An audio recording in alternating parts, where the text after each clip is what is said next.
Right, that ought to have done it now. Sorry about that. Um, yeah, hopefully some people are here. I'm gonna take the link from this one and share it around so people can actually find it. Yeah, trust me to fuck it up on the last minute. Something to do with the camera. For some reason, this it thought that it was using some kind of other camera that's not physically here anymore, so that's why nothing was working. And I couldn't adjust it after the fact, so I don't know if anyone's even looking at this right now. I'm gonna drop the link in the appropriate places. Just gonna take a second. Okay.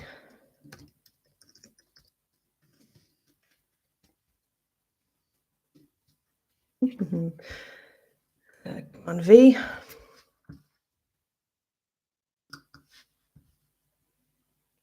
I did leave a message on the first attempt at a live stream, so maybe people will go there, see my message, and then come to this new one.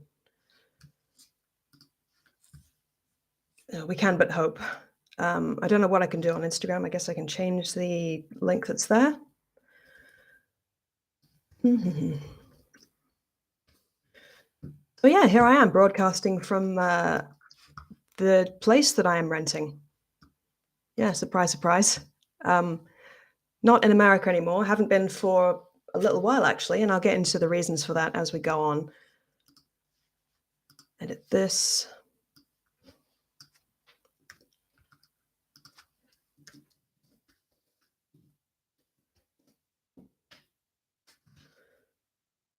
There we go, done. Hopefully that works. I don't know if what you're seeing right now. I'm on the Mac right now, which is a big old thing. So the camera is up there. No, I can adjust the seat actually. Maybe. It's one of these pedals does something. Nope, that did nothing. Apparently I can't adjust the seat. Oh, fuck me. Okay. Let's go back to for watching. Okay, so I've done something. Hello, who am I? She's back. Yes. Circumstances permitting. This is the new second attempt at a live stream. The first one, I fucked it up because I've got no technical skills, basically. Yeah, so back when I was, before I went on hiatus, I did do Pro Flight America to Escape. Well, you're not wrong. I did do a couple live streams back when the channel was still going last, which is quite a while ago now. We'll address that later. But I never really got the hang of it. That there's all sorts you have to do. You have to have a stream key that you plug into other software. And if you're doing something more sophisticated than the standard webcam setup, you need to have a thumbnail ready to go. You need to decide where your in-picture webcam is going to go. Some people have like a live chat displayed. They have soundboards so they can do sound effects whenever they feel like it. And it's all kind of, yeah, not quite within my remit, skill set, whatever you want to call it. I'll tweet out or whatever they call it now. Thank you. Yes, X it out. The Xing out is when you quit something, so that doesn't work. And when you go into Twitter on the browser, it's still called Twitter, so I don't really... Just calling it x.com, it sounds like either a supervillain website or something really, really not safe for work. I don't think he thought it through. Or maybe he's deliberately trying to tank the site, and that's part of the grand scheme. Bonjour, Dice Roland. Hi, welcome. I was wondering if you'd show up. You've still got the wrench there. I see that there. I made this new live stream in a hurry, so I didn't do the full setup. I don't know what words are banned from chat. I don't know. I mean, certain things are still on the table to talk about, but, you know, keep it reasonable. This is a sophisticated channel. You know, we're all distinguished and posh, and I don't know what the fuck I'm saying. Sorry, I'm a little bit giddy. I find that when I just jump into doing something technical, making a video, a live stream, I find myself getting a bit flustered. I don't know if you could call it like stage fright necessarily, because it's just the camera looking at you and the camera doesn't judge necessarily. But, you know, sometimes I trip over my words or I don't know what the thing is doing, so I get flustered. And when I get flustered, I usually come out in red blotches. We've got a few going on already. Oh, there's a couple people here. Hi, love your channel. Thank you. Yes, it's finally sort of going to be back. So I sort of prepared for this one in terms of what we're going to talk about. I have a notebook here.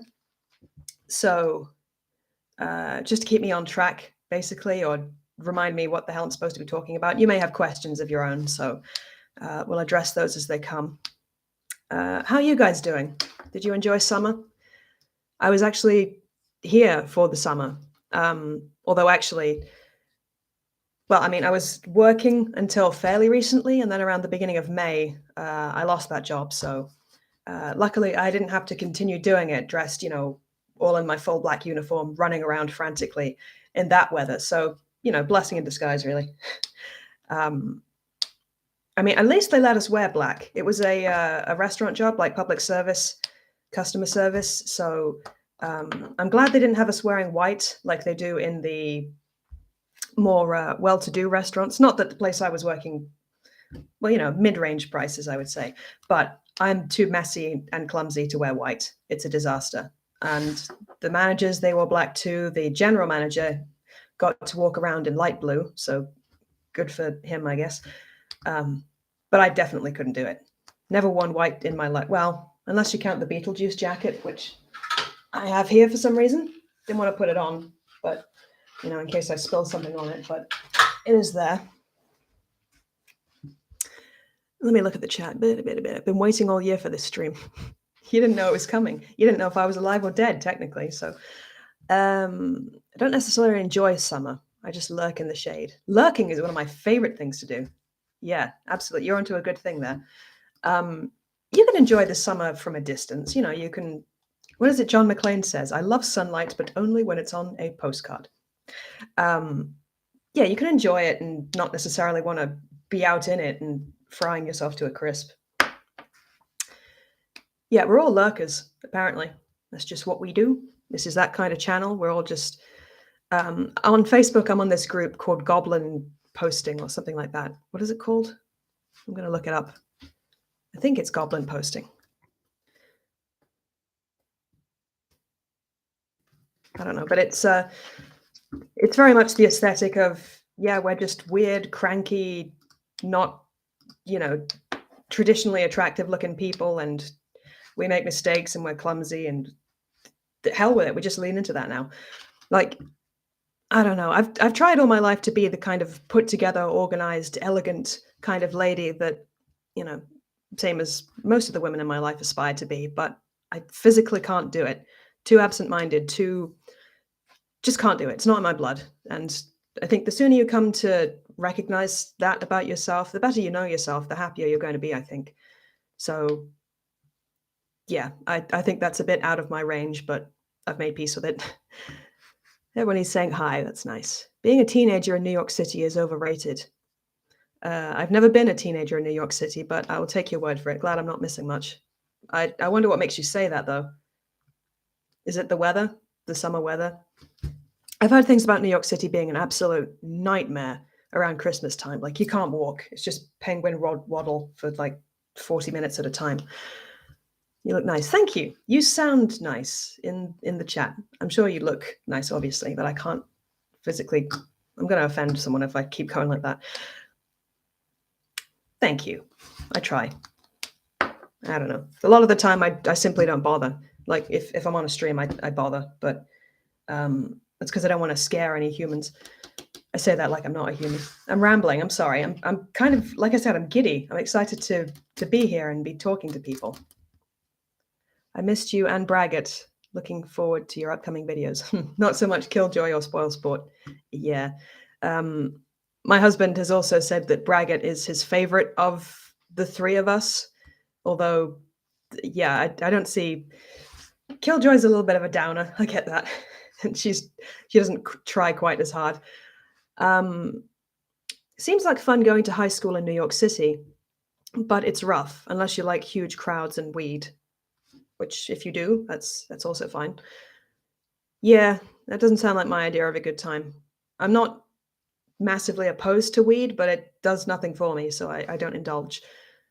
Conventionally attractive is overrated. My style can best be described as grungy punk ghoul. Yeah, that sounds fucking awesome. I'm glad to see you too. Thanks. How do you get into punk? Like, I've tried to educate myself on what punk specifically is. It seems to be first and foremost a political movement, sort of like an anarchist mindset, and then the clothing, I guess, somewhat follows. But on a certain level, I agree with some of those ideals. I think that any kind of absolute power deserves to be dismantled if it possibly can be, because if you leave things alone for too long, I don't know what I'm saying. I'm glad to see you too. Yeah, I read that already. Did you leave your doppelgangers in America? Technically, yes. So the last time I made a video, if we look back, I was drawing. I did a Twitch live stream where I drew one of my patrons in as Freddy Krueger. And that was a time lapse, so I sped it up and I made the video like a succinct little 20-minute thing. And that was the last thing I posted. And before that, it was some kind of update video where I didn't actually come on because I had the biggest cold sore you've ever seen. And I was making a lot of promises, which in the end kind of fell through. And I think the reason for that is that our circumstances became somewhat desperate. It was not good for a while in the US, I have to say. But like, we were struggling. I couldn't legally work, and Charles was having trouble as well. Our landlord was very patient with us. He kept us in the place for as long as he possibly could, but in the end, we did get evicted. And so now that I had a deadline to work with, I very, very quickly filmed the last few reviews that I needed to in that location with myself, Braggart, Spoilsport, and one or two other characters, which I'm not going to go into now because spoilers. But I wrapped it up. If you watch my videos, there's a whole lore thing going on with these characters. There's a story thread going through them, which at the time I thought it was a good idea. But that kind of thing necessitates you watching a lot of videos just to keep up with what's going on. Unless I do some kind of last week on Emily's adventures and etc., then most people aren't going to know what's going on. If they just dip into a review and there's all this stuff happening on the side, they might be a bit lost. So from that perspective, I don't know if that was such a good idea.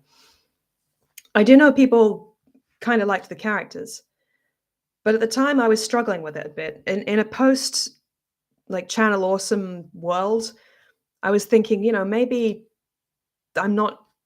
it's not the best thing to use these characters. Maybe we're grown a bit tired with the skits and I don't know, it felt like I was filtering some of my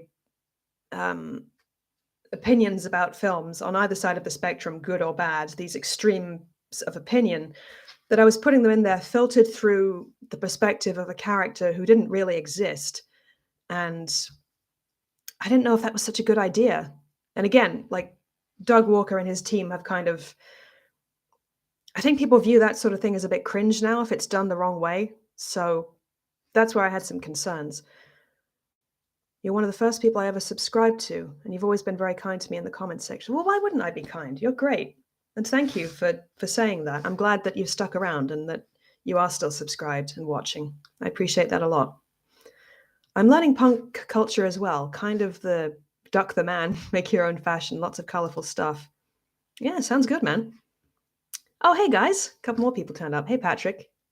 Hey, I'm sorry to hear you and your husband had to go through that. Yeah, well, it was COVID too. Everyone was kind of going through it, unfortunately. So there was the work situation. COVID was making things difficult for us. I was trying to get, I was on the path to becoming a citizen, or at least having indefinite leave to remain for a while.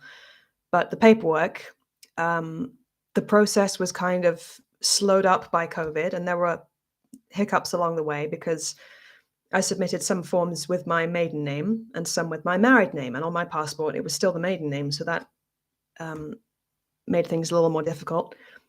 Then I had to make a new one. And because it was COVID and people weren't out on the streets, really, they had us take the picture at home ourselves. We were allowed to do that. So there I was against a blank wall. And my darling husband and his mother were trying to get a good picture of me. And I was so stressed that it wasn't going to turn out right or meet their specs that I look absolutely miserable. On my passport photo now, I look like I'm about to cry, which I was. Lots of things are just making it difficult. And yeah, so financially, that we didn't have a lot of options. I felt I couldn't go home, and there wasn't a lot to keep us in the place that we were. So, gotta love the government. Yep, I'm sure they're trying their best. What's that saying? Good enough for government work? I guess good enough. You know, I'm sure some people out there are doing very valuable work. If you're a civil servant, good on you. I'm just, duck the system, as they say. Or at least give it a mild spanking until it learns how to be more obedient. Stop saying weird fucking things. Right, so we got evicted from that place eventually after I had finally filmed the final bits, and it was literally down to the wire because we had a few days to move all our stuff out. We had a little wire trolley that we used as a way to get bags of shopping home. So I was literally cramming stuff in that trolley and walking it from that place to the next place we were going to stay, Charles's mother. We moved in with her for a while. And that was not fun, moving that trolley, because it kept getting stuck on the sidewalk and it was full of very heavy things that we had in our house. So it would slam against my shins constantly. And there's a picture of me somewhere with just black and blue legs. I look like a banana that's just been forgotten about for 3 weeks. But yeah, literally, while I was emptying stuff from the house, I was still filming for these last few videos that I'm going to edit and put up. So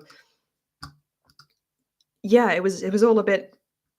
I hope it's not rushed. I hope in the edit it comes together smoothly, and if there's anything that didn't turn out as great as I thought, I can just work around it. Or part of me wonders if I should reshoot stuff, but it's going to be all. The continuity is going to be fucked because I have different hair now and everything. But the location is different. Hey, Luke's here. Hey, can't stay, but hope you're well. Thank you. I hope you're well too, and thanks for dropping by, however briefly. You and CP went to the Westbury AMC primarily, right? There were a couple near where we lived. There was one that was a little more built up. I don't know. They have better seating arrangements and generally more screens, and they show more stuff. And then was one closer to us, which was a little bit more rundown. It had been there for 20, 30 years. A couple of times we were watching stuff, and then I would see something running around, and I'd tell CP, I think there's a mouse in here. And he would be like, oh, Embo's seeing stuff again. And then he would see it and be like, oh, yeah, there are legit mice in here. So, yeah, probably they've been there for a while. It's a place that literally has popcorn all over the floor. So I don't blame them. Oh, that sounds familiar. I had bleeding heels from when my family and I moved. Yeah, it knocks the shit out of you, moving does. Couldn't do it full time. I mean, even if I was fit and strong like I was briefly in 2019, I don't think I could do it full time. It's just probably not good for you. Thank you, Riley. Thank you. That means a lot. Gonna get back to it soon, hopefully. I've dealt with a lot of cruelty because I'm autistic, so I'm always grateful to people being kind to me, which is why I said that. Well, thank you. I don't think it should be a thing that people have to think about to be kind. Some people aren't, unfortunately, but costs nothing. And there's nothing wrong with being autistic. I was diagnosed with Asperger's when I was 5 myself, so I kind of get it. I was bullied a bit in school. I think I've gotten better at masking, or maybe because I'm married to CP and he's such a bold American, comedy is in his blood. He socialized me, basically. I think he made me a little more social, but maybe I sometimes I wonder if people still somehow clock me, and there's just little things that give me away. I met a friend in Lincoln outside the hospital. We got to chatting, and eventually I brought up that I was diagnosed with Asperger's, and she said, oh yeah, I could kind of tell. So yeah, there's that. Sometimes I wonder if there's something giving me away, but there's nothing fucking wrong with it, man. Really isn't. Never stop saying weird shit, Emily. It's what makes your channel unique. Yeah, it's somewhere to come for the talking shit. Whack, whack. Mice in the theatre. So CP felt right at home at the theatre as a New Yorker then. Wait, you trying to say he's a mouse? He's not a mouse.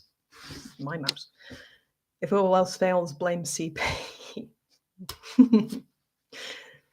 I went to the Rundown AMC recently and the seats sucked, but oddly the movie experience was awesome. Yeah, one of the things about the more mousy theatre was that they showed not necessarily all art house all the time, but there would be more lesser known films. We saw Thoroughbreds there, and there was that film with Rachel Weisz and Rachel Adams, I think. There was the story was repressed lesbianism. I remember that much. It was one of those films that looks very grey and serious, and Rachel Weisz is in it. Who I love her. So yeah, a lot of films like that, which is kind of nice, and we didn't have to walk as far to see stuff like that, so that's good. So glad you're back. Hey, another Emily. Hey, no relation, probably. No, Dice, don't do that. Oh no, Dice would never. Right, where was I? Right, so we moved out of that place. Parts of it were kind of awkward because at one point we were getting rid of a fridge. Was this when we were moving out? I don't remember. We were trying to get rid of a fridge freezer, and the moving people were there, and we got it all the way down this flight of stairs, which is a very thin, narrow down the stairs, all 13 steps, and then it wouldn't go through the fucking door frame, much as we pushed and pulled at it. And the moving people, they can't wait around and try to fix stuff, so they just left it, and we were so knackered we couldn't move it back up the stairs that very day, so we left it there, literally blocking the front door, the only major fire exit. So yeah, that was not one of my proudest moments. I feel like I could have done more to move it. I'm possibly the more able-bodied person in the house, but yeah, just one of those fun things that you laugh about now.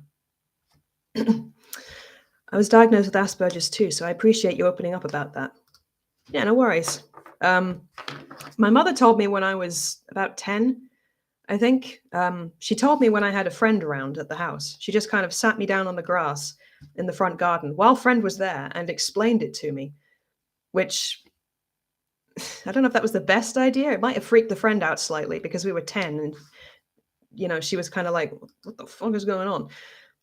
The kids can be fickle, you know what it is. But that was what my mother told me. And she gave me this great book called Asperger's Syndrome, the Universe and Everything.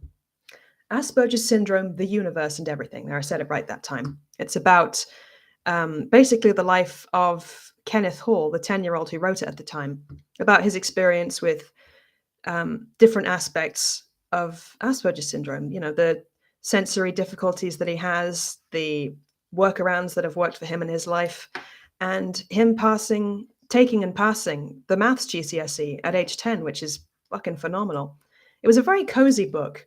There's a lot in there to like. It's generally positive, and I think it helped me just to know that there were more of us out there and we could do really fucking well. I think in the book he details his experience with a treatment called ABA, which I don't know if that has held up with time, but still, I would recommend checking it out. And it's a good read for kids as well, what with being written by one. I strongly suspect, haven't been diagnosed, I have ADHD. Not the same thing, of course, but people lump things together. Actually, my psychiatrist in the US, who very kindly took us when we couldn't really afford to see a psychiatrist. It was like a sliding scale thing. And she ended up not charging us, which was very nice. She eventually said that I didn't present as heavily autistic, which again could have been a masking thing, but it was her opinion that maybe I'd been misdiagnosed and had ADHD instead. It's possible to have both, of course, and there's some overlap and some interesting comorbidities and intersections of the way they can kind of affect each other. But the more I thought about it and I looked at channels and stuff like that, the more it made sense. A lot of things that I had grown up with and experienced and been. Like I said, I think being neurodivergent makes a little bit of a difference in how we experience and interact with the world. But I don't know. I don't think people in school would have clocked me as being ADHD because I was a good student. But when I thought about it, I was always doing my homework the night before, or losing it, or not doing it at all. You know, or when it came to exam time, I would be learning stuff the night before, not sleeping, stressing. I couldn't study properly unless it was, again, right down to the wire. And people would be like, wow, you did really well. And I'd be like, yeah, I'd learned it yesterday. Of course I knew the answers. And now I'm going to forget them. And now I know nothing, basically. It's not a good way to study. I don't recommend. And there's other little things as well. I don't know if now is the time to get into it, but a lot of stuff made sense the more I looked at it. So at some point, I'm going for a referral. I'm going to talk to someone professional. They'll probably give me a little questionnaire over the phone, and we'll see what happens. I don't know. It seems that ADHD goes undiagnosed or missed a lot more in women. There's not a lot of studies that have been done on people who are gender diverse, unfortunately. But in the studies anyway, women are often misdiagnosed or not diagnosed until they're well into their 30s and 40s. And it's because the presentation can be different. They can be more inattentive as opposed to hyperactive, or, you know, they learn to mask in a different way. It's, I don't know. There's a channel on YouTube called How to ADHD. And there's this lovely woman who runs it. And I got lost in the rabbit hole of these videos. And like I said, a lot of stuff was making sense, and it was kind of fascinating. Again, I'm gonna talk to a professional, obviously, because, you know, it could just be the excitement of finding something. And if I go too far down a rabbit hole, I can convince myself of anything. And it's just, I don't know, try to be objective, see what the doc says, kind of thing. But I don't know about you, Dice. Are you considering getting diagnosed? Are there, you know, is there anything you particularly think would help? Like, there are different treatments available. There are strategies you can learn. Again, that channel will be very useful if you don't or can't get your meds. In terms of medication, I don't know. It's one of those things you don't know until you go into it. I'm enjoying getting communicate. Yeah, fucking hell. Learn to read, Embo. I'm really enjoying getting to communicate with you live. Yeah, me too. This is nice. And I'm not as stressed as I thought. I most definitely have ADHD right now. This senioritis is hitting hard. Senioritis? Who am I? How old are you? Who am I? So many questions. Good to see you. You have been missed. Thank you. I forget where I was in this story. Right. Okay. So, filmed last little bits for the channel. Then we had to bounce, as it were. We had kind of a storage solution. We stuffed most of our things that we didn't immediately need into storage, but then we were in my mother-in-law's other room, which was quite the in terms of space. Going from a full apartment to one single room was very, very difficult. We had a double bed, which was flat against one wall, and then the desk was next to it, which was flush against the other wall. So the whole room was taken up, and I was on one side of the bed, which I chose to be. And whenever I wanted to get up, I would have to stand up and then sort of walk, possibly over CP or whatever else was taking up his side of the bed, and then sort of around and then down opposite the desk, and then I could leave the room that way. A lot of climbing around and walking over things, and just generally adapting to a smaller space. You make do. Nice Child's Plays poster. Oh yes, that thing. Yeah. The walls are work in progress. There's still a little space behind me that isn't taken up. This painting it was a present from my uncle's girlfriend, fiance at the time. I'm pointing, I'm using my mouse to point at my view of what's behind me on the screen, which you can't see. It does nothing.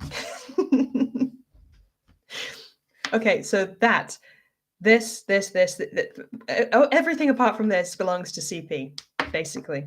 He's got a lot more art and stuff that he can put up and decorate the walls with. I'm not there yet. I'm getting there. I have a couple things. And I've thought about painting myself or doing some digital art and getting that printed and hung up, but we'll see where that goes. Will you be doing some more live streams in future?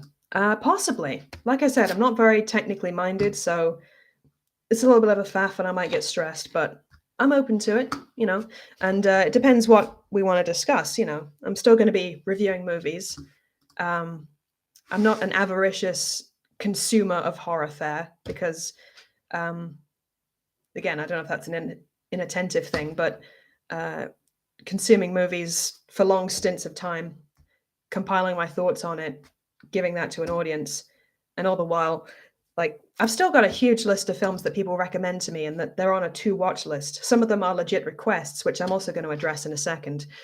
But yeah, I feel like I'm just extremely backlogged. So I have a lot of catching up to do. If we're having horror live streams and we're talking about movies, then a lot of you are going to be far more knowledgeable than I will ever be, and there's probably no getting past that. You're just too far ahead. I'm open to it. I'm sure we'll have a good time. Just, I beg your patience if I'm not the most knowledgeable. That was kind of the conceit of my blog, and then after that, my channel in the first place, was that I had such a late introduction to horror that this was the education into my 20s and now 30s. I turned 30 at the end of last month. So yeah, still a lot of stuff to do. I certainly plan to seek a diagnosis, says Dice. Interestingly, I really don't see my ADHD, if I have it, as a negative too often. That's good. I'm glad it doesn't severely impact you and that it's kind of working okay. For me, I don't know if this is if I have it, and I haven't been diagnosed as of yet, but a lot of time at my last job, the one I got let go from in May, I was very stressed. It was a very high stress job. We had busy nights. We were a little bit understaffed at times. As a server, you're helping each other out a lot. You're putting on different hats. So if the dishwasher's got crazy and you need to jump in there, you do it. Or if you got to run some food or drinks or fetch something from storage, could be anything. You're just running around doing a lot of shit, basically. So in my head, I was trying to keep myself organized. I'd be like talking or singing to myself, okay, here are my tasks in order, prioritize, and keep myself open in case a guest needs my assistance. And then a manager would come by, give me another task. And like the building blocks of tasks in my head, you chuck another one in the middle and it all just falls down and I'd just be in a tizzy. So in that sense, it impacted me and I was getting very stressed. Like I said, being let go was kind of a blessing in disguise because maybe I'm just one of those people that doesn't do too well in high stress environments. You're supposed to say you do in job interviews. You're supposed to say you thrive on that stuff, but some of us don't, and I think that's fine. I'm not denigrating the job too much. It taught me a hell of a lot, and hopefully I can transfer those skills to my new job. And I met some wonderful people there. Really, a lot of my coworkers were fantastic. I'm still very good friends with one of them. Hopefully she's coming round soon, or I'll get to go back and see her. Have I gone off on a tangent? Was I reading the chat or was I going to say something else? I hope I haven't missed anyone. Senioritis is basically for high school seniors who are feeling burnt out from the workload and stuff. And I'm 17, by the way, not 70. Okay, thank you for clarifying. I was thinking senior. I forget the school system works a little different in the US, but yeah, high school senior. So that means you're at the end of your compulsory education. And after that, you go to college, I guess, and then you're a freshman, middle person student, and then a senior again. I think that's how it works, maybe. Room decoration video. That would be fun. It is a rental, so technically we're not supposed to, hang up pictures, put a bunch of nails and drill stuff in or paint. But I've been watching YouTube videos of people doing renter-friendly DIYs and stuff like that. And they all say kind of like, if you can undo it when you move out, if you can paint over it again, if you can cork up the holes and not use command strips, there are a lot of horror stories about them taking out the drywall, which makes an even bigger mess than like a tiny little nail hole. But basically, if you can undo it, where's the harm, basically?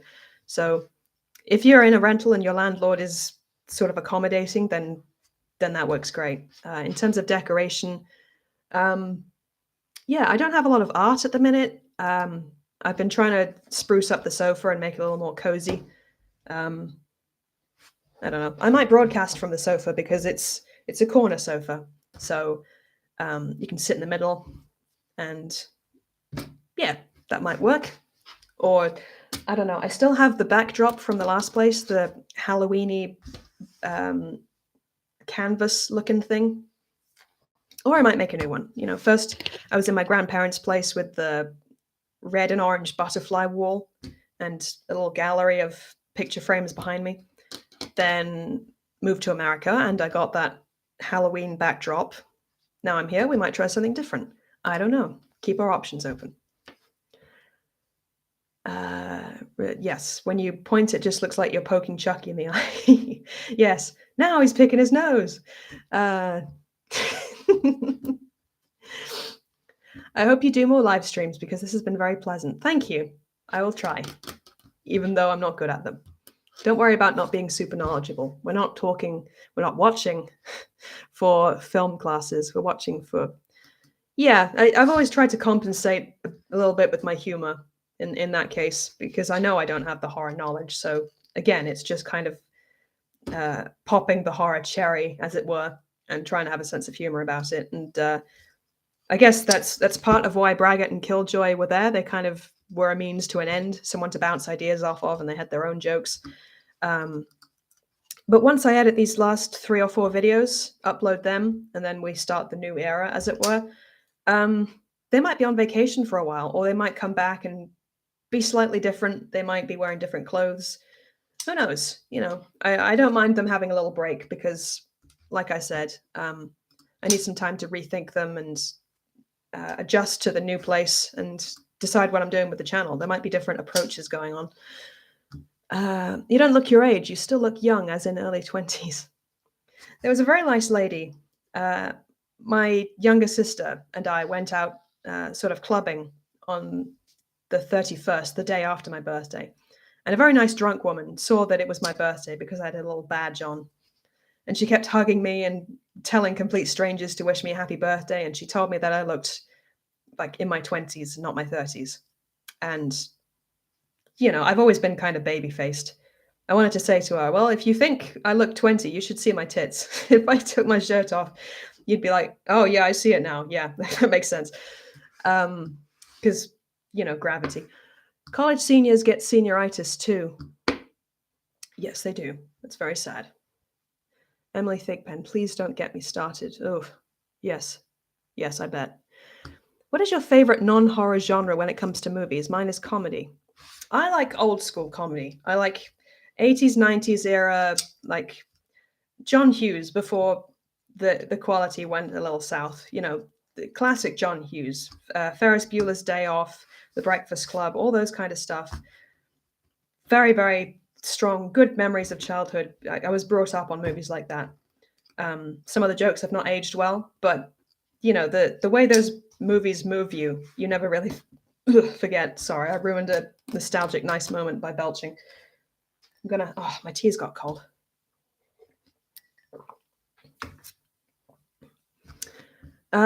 Yeah, so I like old school comedy. It's been a while since I saw modern day comedy that really truly made me laugh.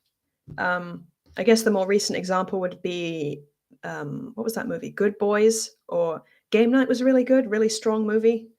But I haven't watched it for a couple years. Sometimes I can really enjoy a movie, but not really think to watch it unless it's on TV anyway. Like the Back to the Future trilogy is very like that for me. I don't own it. I very rarely think to put it on, but man, do I enjoy them. And then when I'm watching them, I'm like, this is fucking cool. Why don't I watch this all the time? So horror, I like thriller movies too. It's anything dramatic. I like those movies that straddle genre. Something like American Psycho is not what you would call horror. It's not exactly thrilling. It's something I'm obsessed with right now is The Menu, which came out a couple of years ago. The one with Anya Taylor-Joy and Ray Fiennes. It's spelled Ralph. I don't know why people call him Ray Fiennes, but that's his name. Both superb in this. I appreciate that movie a lot. I think it's going to become one of those classics that I watch again and again and quote with my beloved, because we have a couple movies that are oddly quotable to us, American Psycho being one of them. Great sea urchin ceviche. We quote the weirdest shit that no normal fan would. Fargo is one of those too, for some reason. I don't know why. And I used to like courtroom thrillers when I was growing up. So something like Runaway Jury or, that school of thought. I don't know, stuff like The Green Mile or The Shawshank Redemption really spoke to me. Shawshank is almost flawless as a movie. I like it a lot. And I watch a lot of animated stuff, surprisingly. I have a real appreciation for traditional animation, hand-drawn, stop motion, all that kind of shit. Really excites me. I love Coraline. I love a couple, even anime. I don't know if you call it anime. The people would be shouting at me if I referred to Miyazaki. Is it Miyazaki? Studio Ghibli. It's kind of mainstream, a bit basic in terms of anime, but those movies are fucking beautiful, man, and they sound excellent. The stories are great. I mean, the first time I watched Spirited Away, I was kind of like, huh? You got to really adjust to what the fuck is going on. But once you do and you understand it, it's phenomenal. Really like that one. Howl's Moving Castle too. I answered that for probably longer than I was supposed to. It's been 40 minutes. Fucking hell. Justin, in my opinion, comic book movies, more than action movies, and then over anything else. Cool. Very, very cool. Didn't really grow up with comic books unless you count like the Beano and the Dandy, the Bruins, Willie from Scotland, because some of my family's Scottish. So I had a couple of the annuals, which I came to treasure and love. And I liked Raymond Briggs and his graphic novels. So Fungus the Bogeyman, The Snowman, The Man, which is just about a young boy who a tiny homunculus comes into his house for 3 days to visit, and he demands clothes and feeding and stuff like that. And also When the Wind Blows, which I'll be talking about soon with Charles, because we're doing a little comparison review of When the Wind Blows and Threads, which I have yet to see. So once we've both seen those, we'll be talking about it and the differences. He's not so keen on When the Wind Blows because he finds the protagonist elderly couple to be a little bit stupid and willfully ignorant and unlikable. We agree to disagree, I think, but yeah, if you want to see that, then do stay tuned on either one of our channels. I'm sure we'll be talking about that fairly soon. As a 36-year-old, I still get ID'd Simpsons comics too, but not the superhero ones. Didn't really grow up with those. As a 36-year-old, I still get ID'd in bars, but people also take me less seriously sometimes. It's a blessing and a curse. Yeah, I found that. When I was working as a support worker at the university, this was back before I went to the US, I would get mistaken for a student constantly. And, I'd be called upon to answer questions about the course, and I'd have to say, look, man, I don't study here. I'm just taking notes. Here's my little ID card. I'm a support worker. And they'd go, Zipporah who? That's a weird name. And no, I work for an organization. I used to take notes at the university for students who might need that kind of help. Say they had ADHD or were on the spectrum, or one of my students was on the deaf side because he was getting on in his 70s or 80s. Lovely man. One of the loveliest students that I had the pleasure of taking notes for.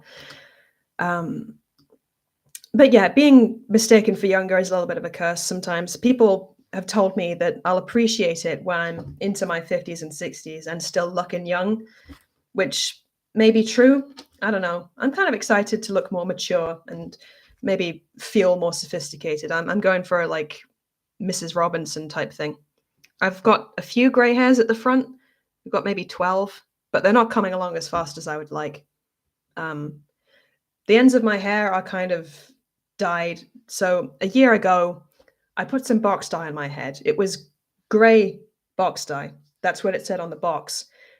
But I didn't think it through how the chemicals actually work. I figured either it's going to turn my hair kind of gray, or it's going to tone it, or it's going to do nothing. It bleached my hair. It turned it orange. So I made do with it. And when the roots came in, I went to a hairdresser and had them kind of smudge it so it looked less like a band of roots.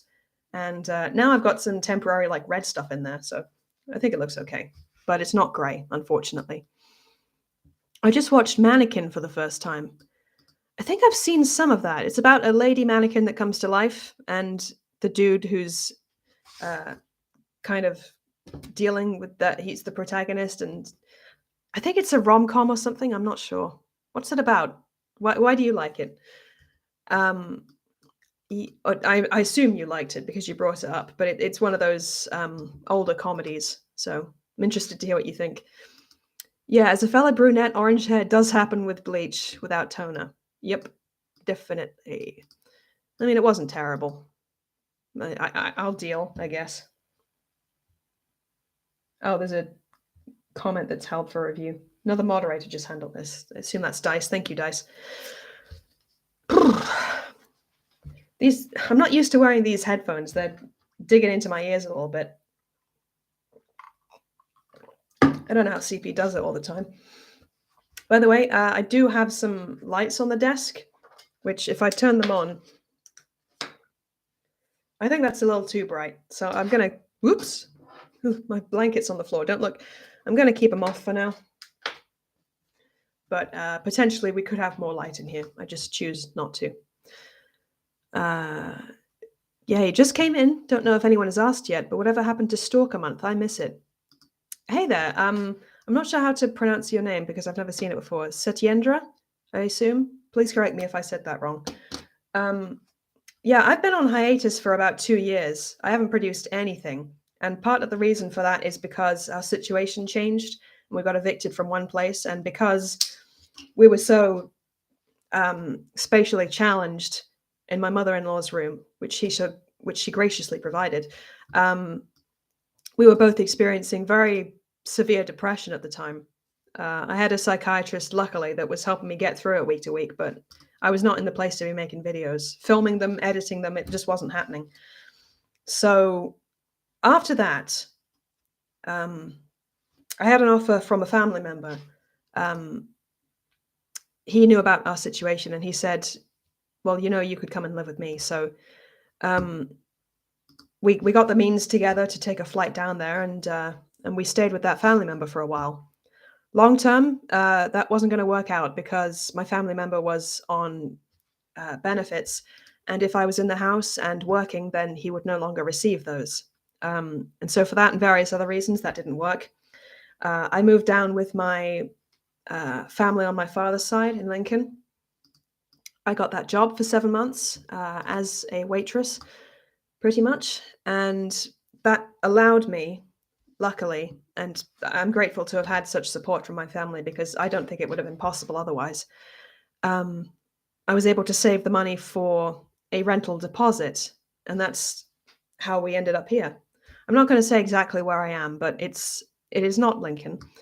I looked for ages in Lincoln, and everywhere they were wanting proof of employment, and I just got fired, unfortunately. They wanted rent in advance. They wanted bank statements. They wanted credit checks. A lot of stuff that was kind of discluding me from applying or being considered at all. It was quite rough. You would think that having several months of rent money ready would be enough, but that is not always the case. Just financially, not everyone is in a position to do that. So very luckily, eventually, and after a lot of looking, we found this place, and I moved in, and we've sort of been adjusting. Charles is not here at the minute. I would very much like him to be here. At the moment, he's not. And yeah, I've secured something now, part-time, which should allow me to bring in a little bit of income, and eventually I'd like to get my hours increased or do some stuff on the side. I'm available for both writing work, and I can draw. I can edit videos if you really want. I don't have a resume put together as yet, but maybe that's something I'll work on. Yeah, you should try the HyperX Cloud headphones. I love them, or the Steel series. Yeah, I generally don't go for this kind of headphone. I understand they're good for editing, but what I've always used from, right from the beginning of my channel up to present day is these fuckers. I've never used anything really proper for editing. And because I'm a clumsy ass, I break headphones constantly, or I don't know, they catch on door handles and stuff like that. I'm moving around trying to do shit, and I have no feeling, no nerves in my headphones, so I don't pay attention to where the fuck I'm going, and they just snag on stuff. Charles tried to get me some wireless headphones once, and I couldn't get them to stay in my ears. They dropped in my soup all the time. It wasn't good. I would forget to charge them. I'm just not meant to have nice headphones because, I don't know, I get through them, but these have always served me fairly well, I would say. I mean, someone prove me wrong in the comments. If you listen to my videos and they sound like shite, that might be why. I've lost where I am in the chat, sorry. But yes, trying to get on track again with the channel. If I'm working part-time for the moment, that should allow me to devote more time to watching, scripting, filming, editing, and producing in general. A couple more videos. And I would like Stalker Month to return because it's a different approach to video making historically. And I like the research that goes into it and the particular ways that I dissect. The mind of the stalker is very interesting to me. Just that, like, based on research, that the way, I don't know where I'm going with this. I don't know. I just find it a fascinating subject. So, and in my videos, I delineate 5 different types of stalker that the research has pulled up. There may be more types. I don't know. And it is a very scary issue, and it's something that the law only recently has recognized as its own thing. You know, back in the day, you had harassment laws, but they could be very easily skirted by the stalker. I mean, the whole conceit with Cape Fear is that the stalker, Max Cady, was very, very cognizant of the law and the various loopholes therein, and he could stalk this family without breaking the law, without doing anything really that would allow someone to arrest him. That was kind of fascinating to me. So that's kind of why I enjoy that month. Eventually, I think I'm going to run out of stalker films. I've considered doing similar fare, like The Hand That Rocks the Cradle is more of a home invasion horror stalker type film. It's not strictly a stalker film. Like the time I reviewed Single White Female, that's not technically a stalker film because the stalker is living in the house with the protagonist. So I don't know if you can stalk someone you're living with. But like I said, there's other stalker movies that are not... Oh, God, I nearly clicked the end stream button. And then I inhaled some hair. Fuck. Yeah, there's The Cable Guy, I think, which is more of a comedy stalker take that... I don't know if that has any place being reviewed for Stalker Month, but maybe I can look into short films or something like that. I don't know. We'll figure it out. But on the docket is Ma, which I was going to review last 2 years ago. That was going to follow Greta. I still have the script for that somewhere. So that's going to get done. And if you can think of any other horror movies that I should review for future Stalker movie months, please feel free to let me know. I watched Basket Case last night and then rewatched your episode on it. Very interesting movie. Yes, I appreciate Basket Case a lot. It's very low budget. It's very low budget and a little awkward and strange, but I do love it. I love the little stop motion effects. I love the prosthetic thing that's in the basket. Not to spoil anything, but it's on the front cover, so it's kind of a spoiler. It's an experience. It really, really is. It appeared in a I was reading an academic horror type book, and it was going into the sexual undertones of the movie. I'm not going to do it justice, but there's something about the gory kills and that represents penetration, and you know, all the main characters' repressed urges. And I'm not quite intelligent enough to go into it here, but you know, I thought it was at least interesting. There's more to that film than meets the eye, I think, is what I'm getting at. I recently watched your Marble Hornets video. I rewatched Marble Hornets after that. Love your channel and content. You watched all of Marble Hornets again? Dude, that's like 9 hours of content. I don't know. I mean, I've watched it all. I don't know if I could go through the whole thing again. There is a lot that once you've seen it through the first time, you're kind of like, yeah, walking through trees. Okay, get to the good stuff. But that doesn't make it any less admirable. It's just, I don't know, it's a lot of stuff to go through. I appreciate it too. I like Nightmine's video on it very much. And there's other YouTubers that have done it justice. That was probably the video that took the longest to write for. I had probably about 90 pages of notes that I had to do different highlighter colors for and sort and reorganize. So it took me a long time. I'm so sorry you went through that. Glad you're back again. Hope to see more of you. Oh, Satendra. Okay. Lovely. The Y is silent. What a lovely name.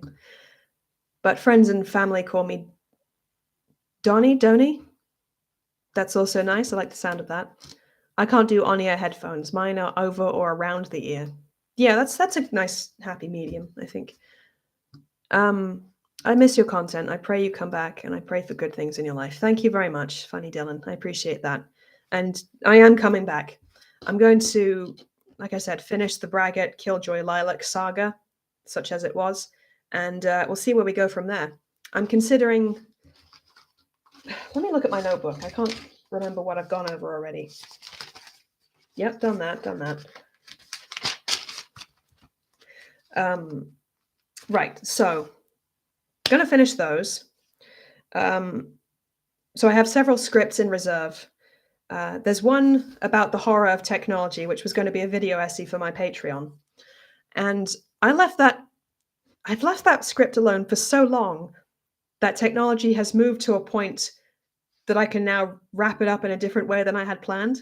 When I began the script, there was not such a rash of AI generated imagery and video and stuff like that. So I think that's a good new way to end the video.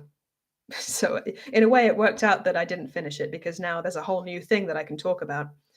And I was thinking of making a short film based on the artificial intelligence thing. I'm not going to spoil too much about that, but hopefully that's something I can get done. More of a like drama horror short film with actual like acting in it. Yeah, so I've got to finish that. I think it's interesting that I think I had a dream about this at some point, but one of my predictions with this artificial intelligence thing is that people are going to start using it to dramatically recreate scenes that have happened. It's going to be used in true crime content. Going to be used in true crime content to reimagine scenes as described. A lot of the times these gory or distressing images that police and other investigators take are not released to the public. Like if you look into the Lacey Fletcher case, which is absolutely bone-chilling and disgusting, you can find a picture of the sofa on which this poor lady languished for so many years, but not pictures of, Lacey herself when she was eventually discovered, which absolutely, I think that's something that should not be released to the public. But in future, what if people could, for the sake of their content, just kind of generate something close to what probably happened? And legally, I think it's an interesting idea because the images don't belong to anybody and they don't represent something which is, it doesn't represent reality as it exactly was. I don't know where I'm going with this. I think artificial intelligence is going to land people in a bit of hot water eventually. I think people are going to use it for inappropriate reasons, and there'll be a whole discourse around it. Whoop! Knocked the microphone, I'm sorry. I think there's going to be an interesting discourse around that eventually. I don't know how I feel about that. I mean, it's better than releasing real distressing photos like the live leak stuff that I exposed myself to when I was going through a period of digital self-harm. I told myself that I was just desensitizing myself for the sake of it, but really it was not a good idea. I think I did myself some damage looking at stuff like that. So it's not releasing what would actually be real and upsetting, but it's still controversial. I think that's going to be an interesting bridge to burn when we come to it. What did you think of the Fatal Attraction series Paramount Plus did? Said that weird. I saw it, and honestly, I thought it was a major disappointment. I haven't seen that, unfortunately. I didn't know there was a series out, but I'm going to make a note of that, actually, because it's stalker related. So I assume it's stalker related, kind of. So I'm going to make a note. I mean, if it's disappointing enough to be comedic for a video, then it's a good idea. Some things are bad, but they're not good for review because there's just not much to talk about. Some things are bad in a very general way, or a way that doesn't merit a lot of discussion. I find that people, if you see a bad comedy movie, for example, it's difficult to say a lot besides it's not funny. There's, not everyone goes into the science of comedy, and it's a difficult concept to attack and dissect necessarily. So I don't know. I think you get what I'm saying. I have to scroll up. I'm losing myself with the chat here. I love The Hand That Rocks the Cradle. It's my favorite from that genre. It is pretty fucking compelling. I like it a lot too. Like, especially the breastfeeding scene. I think that makes a lot of people just viscerally uncomfortable, and more so probably if you're a mother, a breastfeeding mother. Probably, I would guess that would be especially difficult to watch. To imagine someone else doing that to your child. On a side note, as a heads up, sometime in the semi-near future, I'd like to have you on for my Horror of Mental Health podcast. Guess who recommended you?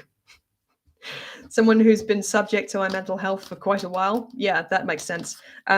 Yeah, I would like to be on that podcast. Thank you for considering me. We'll be in touch. I hope you get back into drawing. I'm in dire need of a new one. Your customs are the best. Thank you.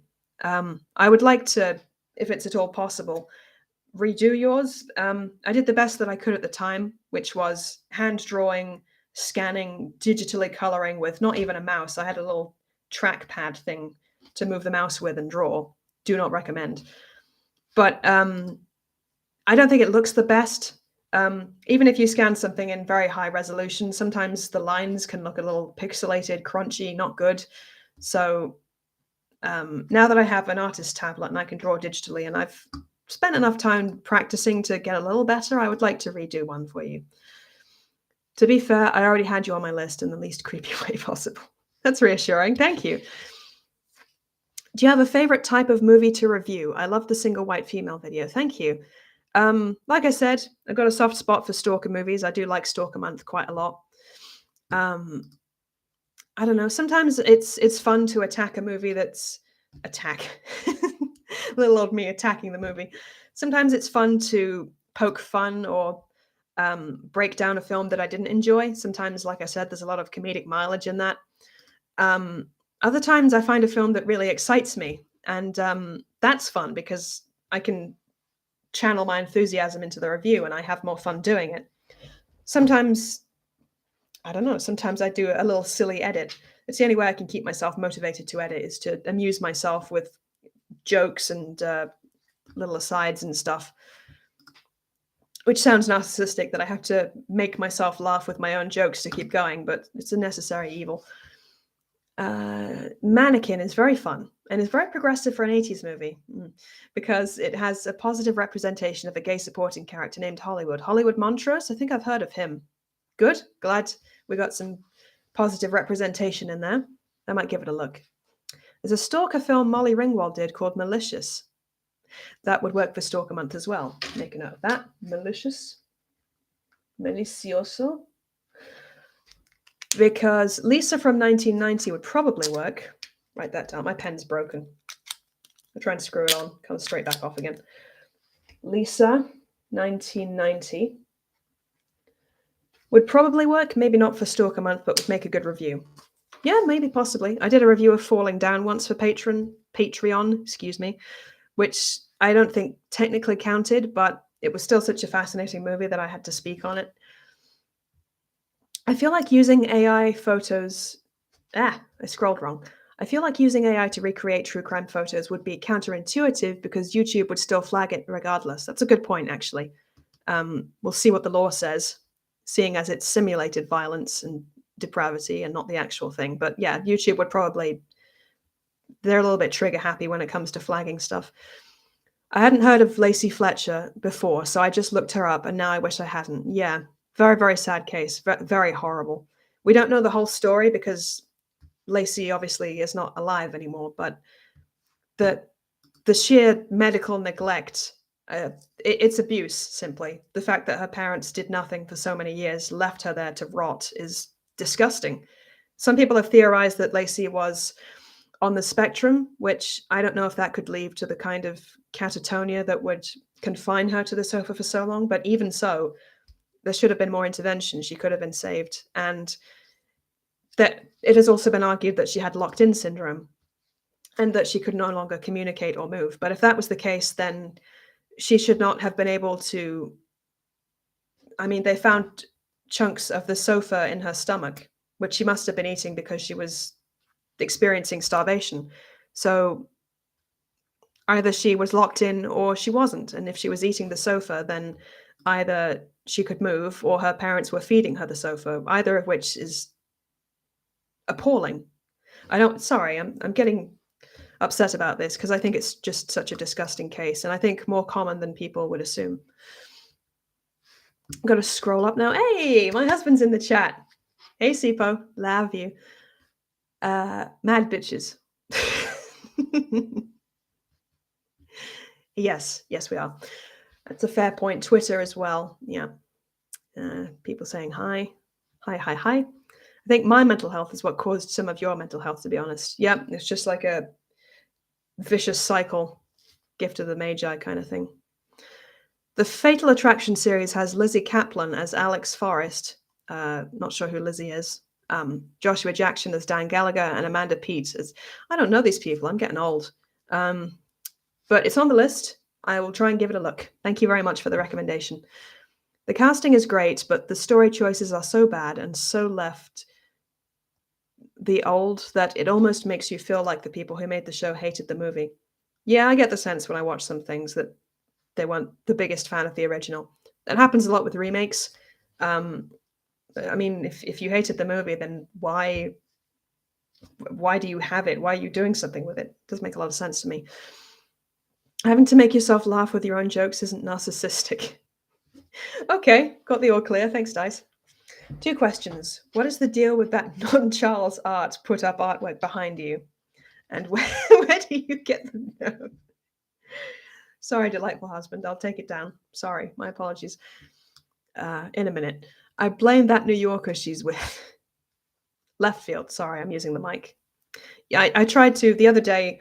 I'd taken my pill, so I was going to fall asleep in half an hour or so, but I also had some thoughts about cigarette burns that couldn't wait. That's another review that's in the works. Don't worry about it. So I opened up Google Docs and I thought, oh, I'll use the voice to text function. And I just got to keep an eye on it. And if it stops recording for any reason or makes a mistake, I'll just correct myself. And the result is like a run-on mess because there's no punctuation that I'm going to have to sort out eventually. So yeah, there's text-to-speech software out there that does a better job, but Google Docs is like a free program, so it's fine, I guess. I wish I had the time and forethought to write it physically because a lot of stuff to sort out. And it's been long enough now that if I see wrong words in there because the software misheard me, I'm not going to remember what I said, so I won't know what the fuck it's supposed to say. Discuss then. Unhinged with Russell Crowe would work for Stalker Month. Super. Is that the one where he's chasing the main character in a car? I think I've seen that. Not too bad, actually. Was it at least an organic sofa? Like living, breathing, organic? That would be a different kind of disturbing. No, it was foam and upholstery, I believe. If you have the stomach for it, you can look up the picture of the sofa that was her home for several years, and yeah, it looks pretty dire. But yeah, couch foam is what was found in her stomach, so that was what she had been eating. Love you. As a child, the title "The Hand That Rocks the Cradle" scared me because I pictured a ghostly, disembodied hand rocking a cradle. Yeah, that sounds like it could be the front cover of a Goosebumps book, to be fair. I was scared of some weird things as a child. We had a tape cassette player to listen to audiobooks on tape when we went to sleep, but sometimes the story wouldn't fit on one tape and you'd have to turn it over, obviously. I assume most people here remember tape cassettes, but my thing was I had to get out of bed to turn it over. And sometimes the tape would continue running for a while and then it would stop and it would make a loud snapping noise. Like it would go boom. And I was scared that I would be up in the dark walking towards the tape recorder and then the snap would happen and I couldn't bear it and I would be like jump scared. That was one of the earliest things I remember frightening me. And I was scared that there was going to be like a skeleton behind the door for some reason. I wasn't even scared of skeletons, but just the fact that it could be there. Liz Kaplan is invited to our threesome. You can familiarize yourself then. Super. I will do the research. Shit, the falling down vid is remixed on my channel. Right. Yes, this brings me to an important point. Okay, so if you want to see the falling down video with that joke intact, you can go to my Patreon, because since it's been 2 years on hiatus and I have not made anything, I feel that probably the patrons have they've seen it by now. They've gotten all the value of seeing it early and exclusively that they probably could ever have needed. So if you go to my Patreon now, and I'll link it in the chat and in the description later on, all of my previous videos I have now made public. So if you want to see behind the scenes bloopers and brief reviews of stuff and video essays and other stuff like that, then it's open to the public. You can see it now.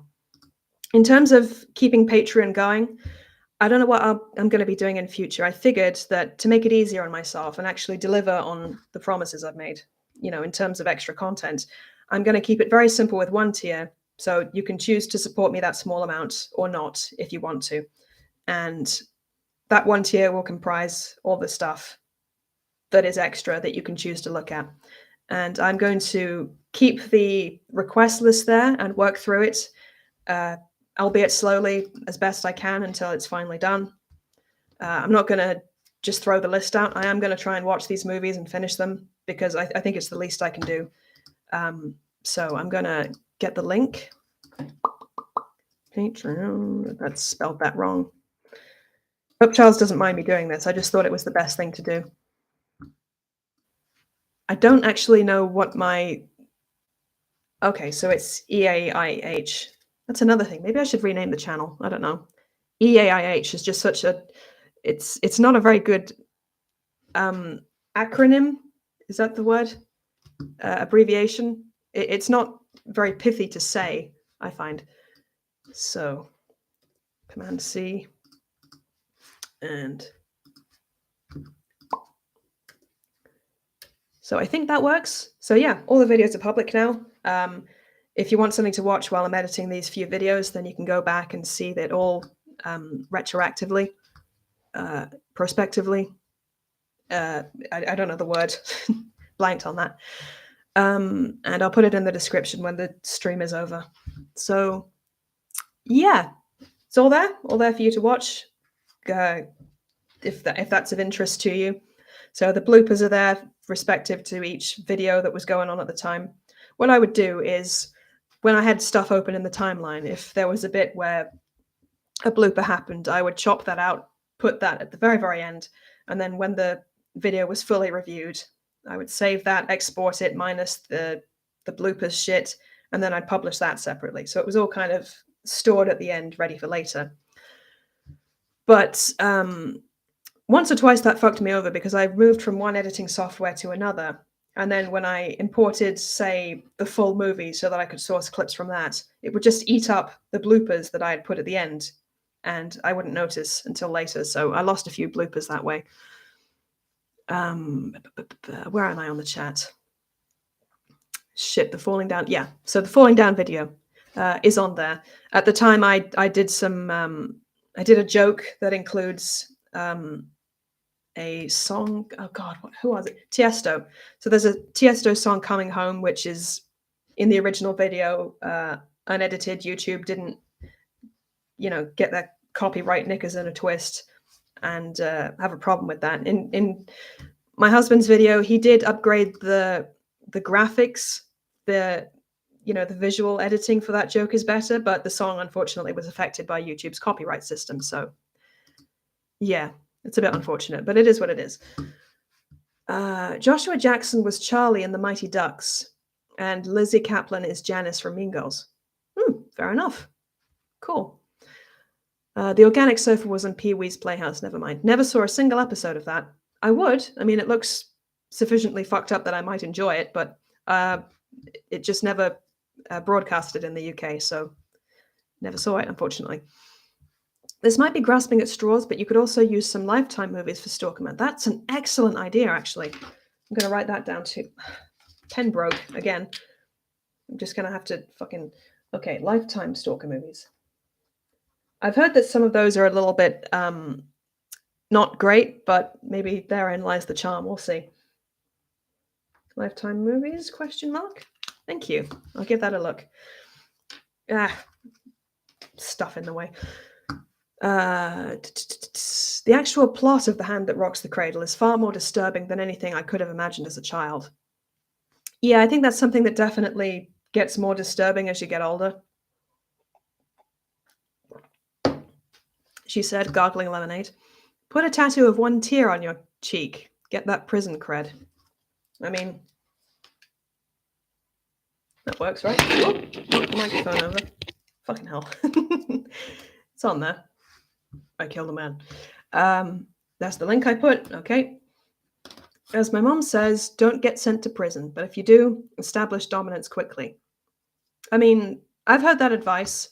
Yeah, it's kind of the theory. It's the same with bullying. Like if you're getting picked on, you have to show them pretty quickly that that's not going to work on you and they should move on to someone else. Unfortunately, they probably will. But yeah, I wouldn't go out of my way to antagonize anybody either. If you can kind of keep a low profile, that would also work. And also, if you happen not to have been a snitch, that's going to help your chances because some groups in prison are going to find that out, whatever the case. So, yeah. Cheek, we decided it was better for the production.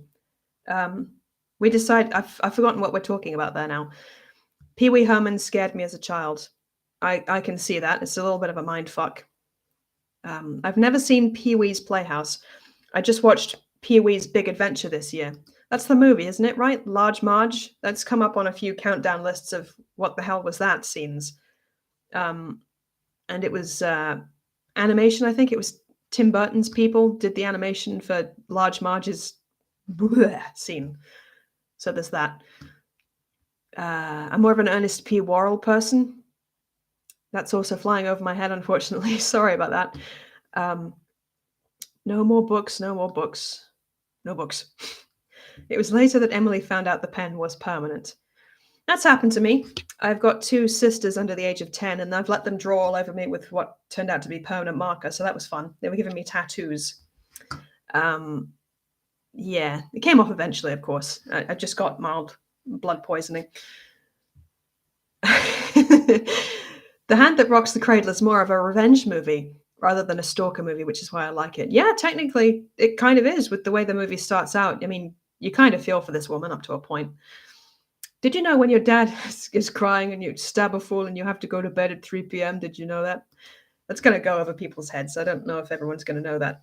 Stand up. God damn it, Crystalia. You ruined it for all of us by just being a knob.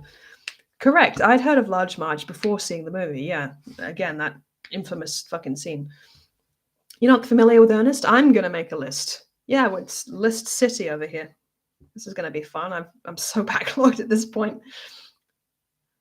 And I'm not used to talking for so long, so I'm starting to get a bit of a sore throat.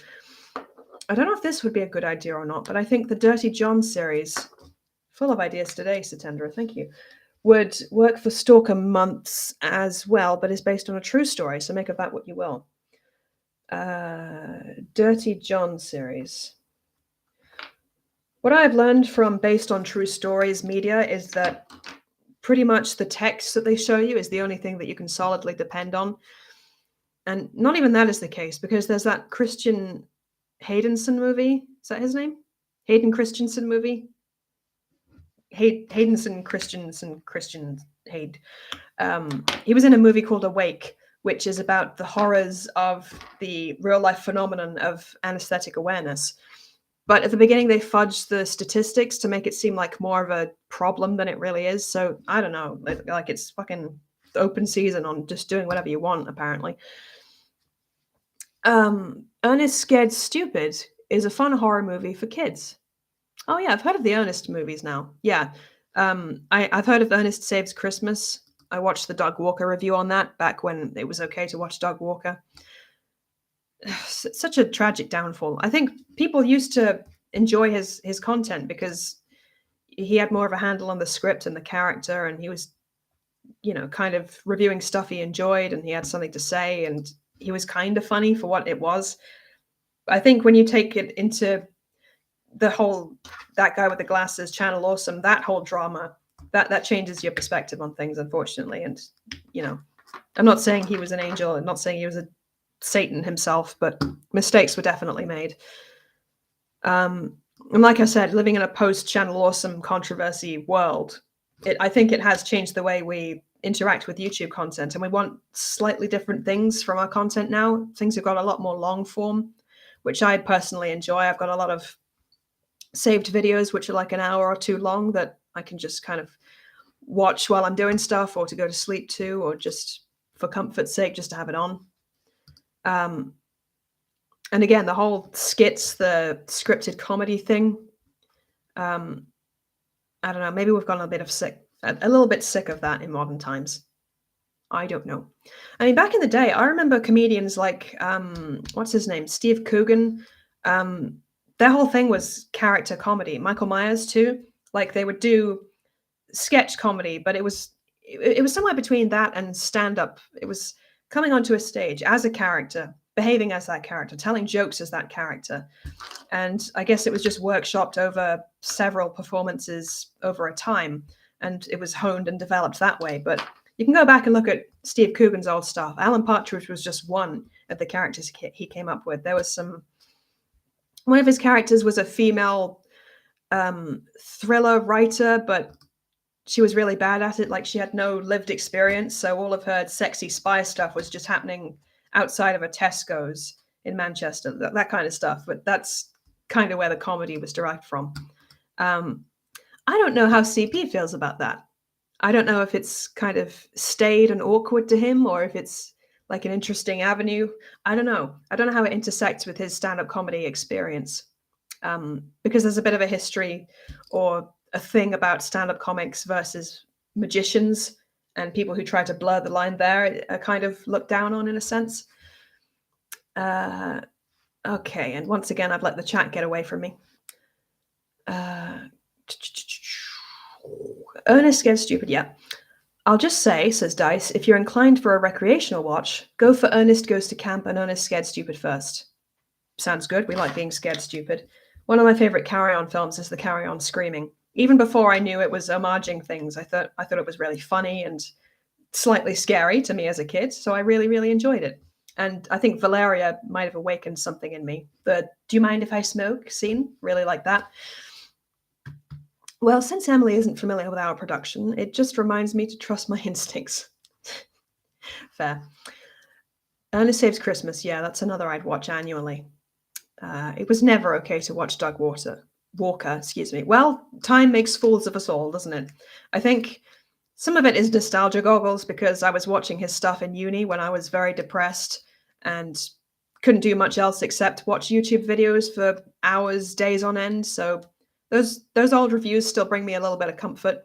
And again, I think Doug Walker is a big part of the reason a lot of creators decided they could have a crack at this YouTube thing. There was even a video he did where he explained the scripting process. He explained how his green screen chroma keying worked and how the editor looked and his editing process, how it worked for him.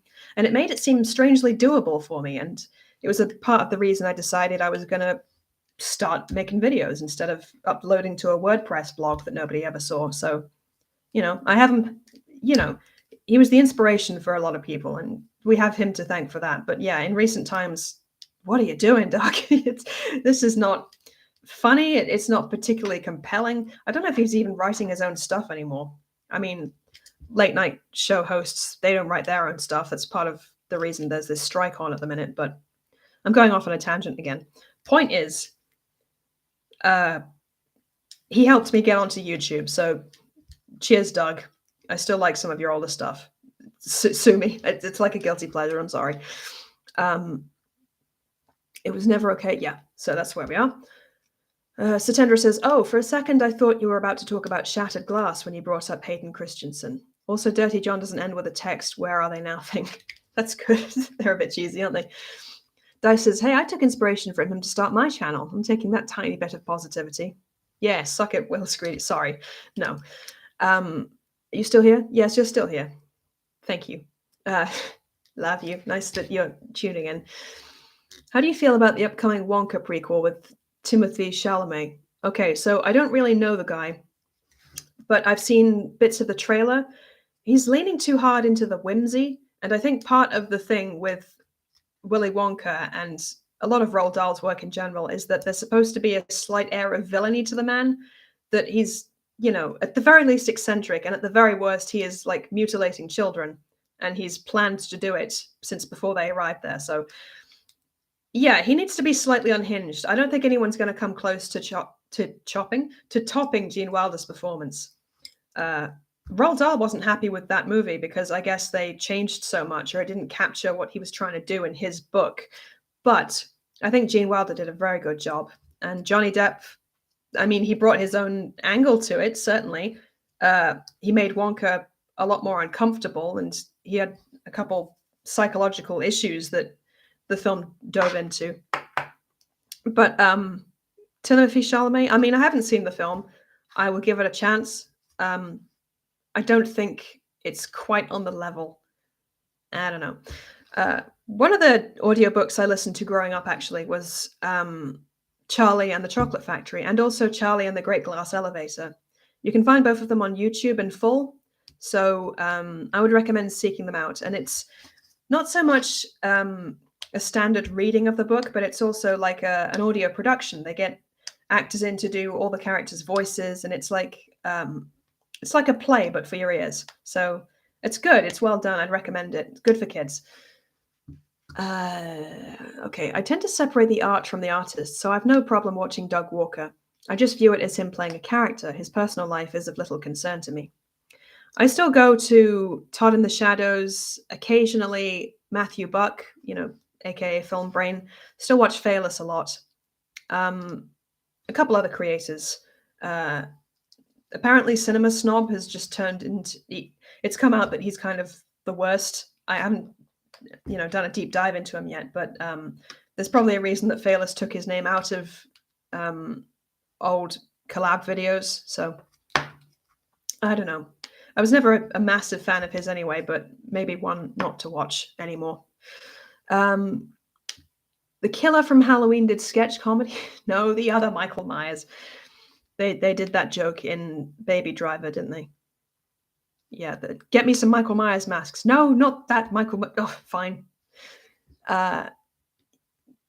He did a great William Shatner impression. Didn't know that. Fair enough. Hayden Christensen, Anakin, the guy who murdered a bunch of sand people and their babies, and he hated them. Yes, that man. No, you racist.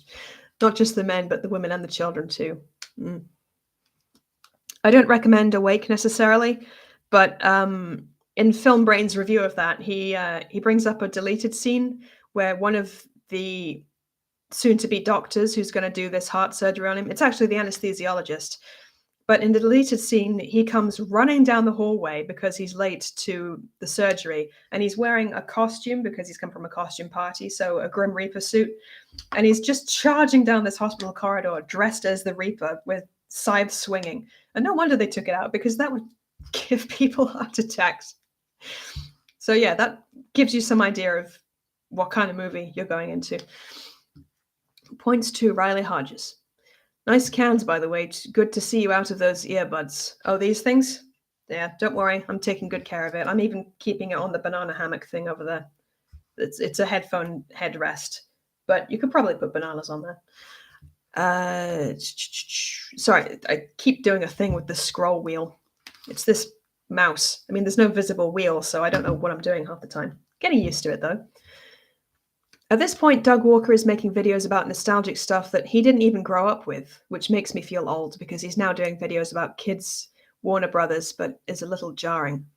I watched his video about The Prince of Egypt because that's one of my all-time favorite films, nearly flawless, in my humble opinion, and just superb animation, breathtaking, really gripping story. One of Warner Brothers' really good ones. Was it Warner Bros? It might be like DreamWorks. I think I'm mixing those up. But yeah, so he reviewed that. And he brought a comedic spin to it. It felt okay. Like if he's got someone else writing for him, then they've kind of captured the essence of Doug Walker comedy. I don't know. It was just okay. It didn't blow me away or anything. But I watched the review because I had to. Anyway, I'm more of a James Rolfe fan anyway.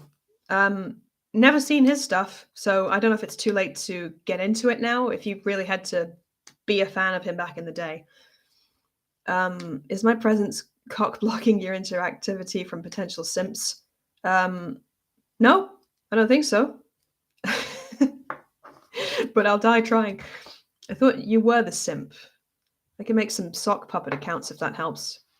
I mean, if you're bored, sure. I think on this chat there's a 5-minute subscriber limit, so you might have to wait, but then you can blast me with the sock puppets. You can Kermit me to death. So what I'm getting from this is I should not dress up as the Grim Reaper and patrol the halls of the retirement building. Well, certainly don't charge down the halls. That's going to stress some of the elderly patients out. Someone said he was cute to play a crazy person like Wonka, but Gene Wilder was a very handsome man, and he played Wonka like a sociopath.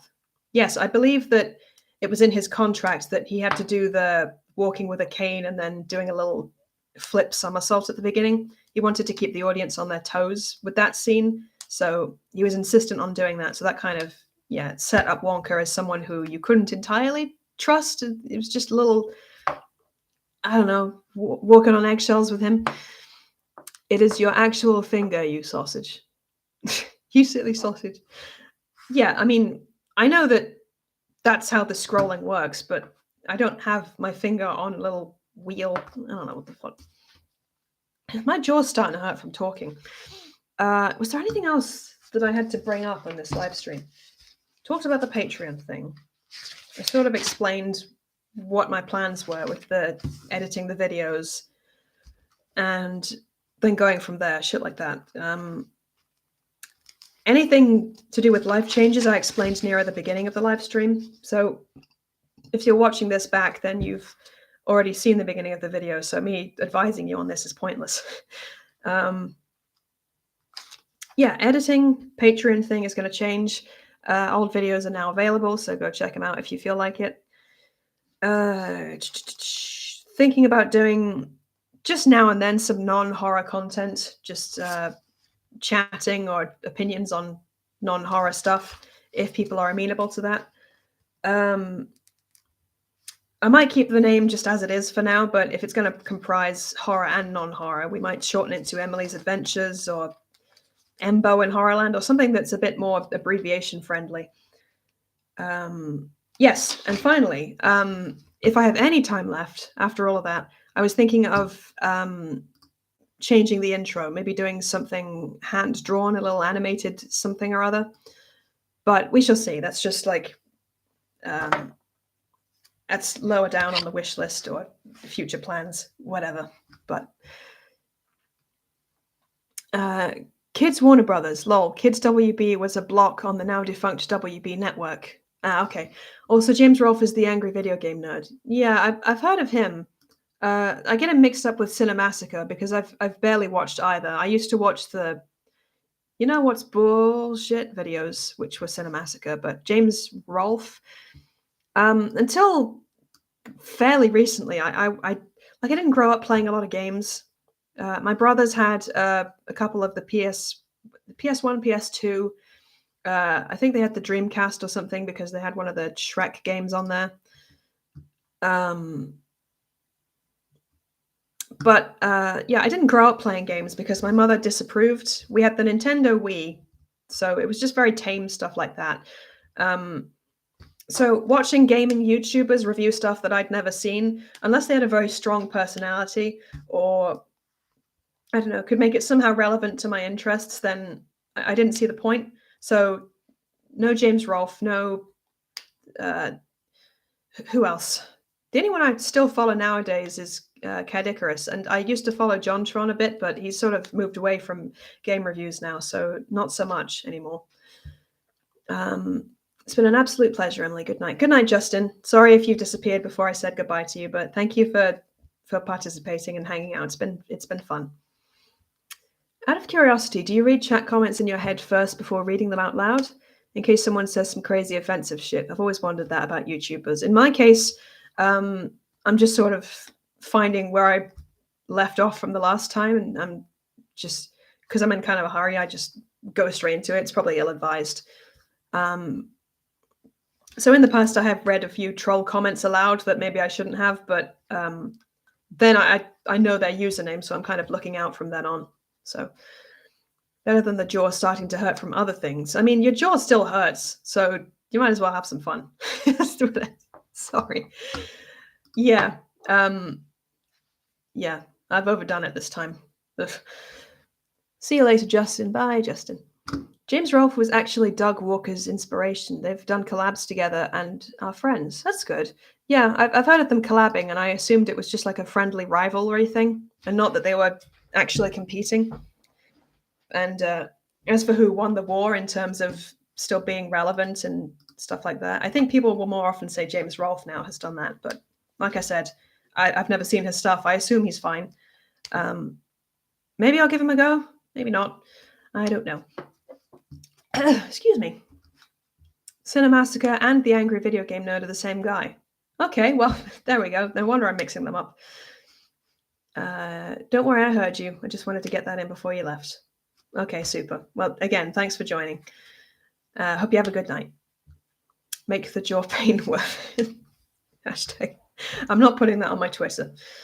Since I've made privy to Doug Walker's I Quit My Real Job video, I've decided he's the theatre kid equivalent of a mass shooter. Yes, I remember you making that joke when I showed you. For anyone who's not aware, there's a video out there of Doug Walker quitting his job to pursue other things full-time, presumably the Nostalgia Critic, although this could have been pre-Nostalgia Critic, I'm not sure. Anyway, story is he got Rob, his brother, to follow him into work. He got like a small stereo player. Rob's filming as he puts it down. He plays the theme from 2001 A Space Odyssey. Pulls open his shirt. It says, "I quit."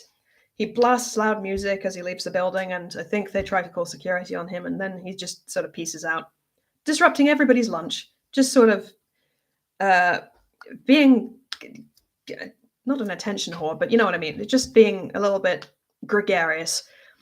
But I look in the comments, and there's a lot of people saying they wish they could quit their job the same way. So yeah, it's kind of the fantasy, isn't it, that you can storm in there, make a scene, and then peace out.